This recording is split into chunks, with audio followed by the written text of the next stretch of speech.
You have to do the whole intro. Like, hi guys, welcome to week 2. We're having a question here. No, is it week 3 or week 2 of question? Or does it Week matter? 2 of Week 2 you have to. questions. So, or you just say another week of question, another person. Is it recording? It is. Is this thing on? Welcome to week 2 of Your Questions Come First. So our question this week that we chose is, some people accept God in their hearts and then drift away, and they do horrible things. So did accepting God into their heart still give them a pass to heaven? Or is it now more complicated? 1 Peter 14, so you must live as God's obedient children. Don't slip back into your old ways of living to satisfy your own desires.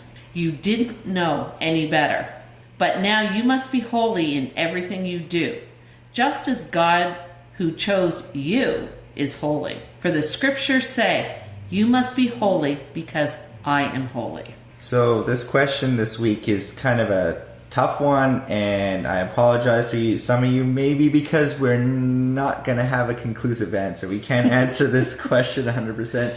Why not? Well, because simply put, that is God's question to answer. So deciding whether somebody belongs in hell or belongs in heaven or whatever, right, is God's choice. No, it's our choice, but it's God's decision to make. He's the judge, and he's going to judge everybody. But there are some people who, there's two sides of the coin on this one. There's two sets of beliefs, I should say. They're the Calvinists. The Calvinist thought is that once you give your heart to God and you give your life over to him and all of that, they say that once that happened, you cannot lose your salvation. You give your heart to God and you got a free pass into heaven, basically.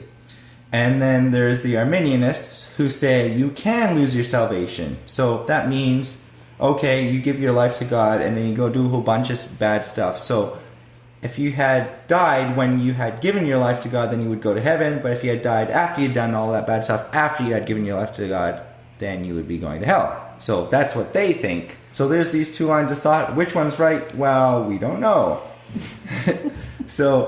And as I said, God is the judge, right?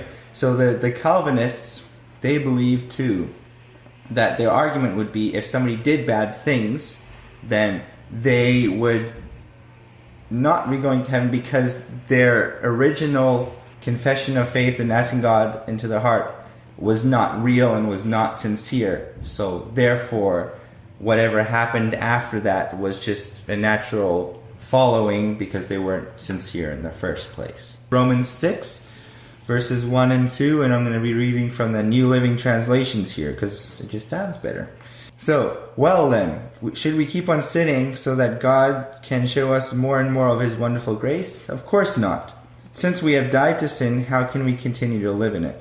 So, us as Christians, if you have given your life to God, our responsibility is to live a holy lives. With that scripture that Lynn read in 1 Peter, that's the same idea there too. That if we give our life to God and we really mean it, we will desire to live holy lives, and with God's help, do so. Yeah, and our responsibility in all of this, if you're seeing someone who you knew was a Christian and you're seeing them do things that are questionable, your responsibility to them is really to pray for them. That's the most important thing that you can do for them, is to pray for them. Maybe have a challenging conversation with them and point out the fact that you see some stuff in their life that doesn't belong there. So that's another long answer to a short question. And as always, if you have more questions about anything that we've talked about in this video or any of our videos, drop them in the box. We'd love to have a chance to read it here for you, do a little bit of research, and yeah, we're having a blast doing these. So, we'll see you later.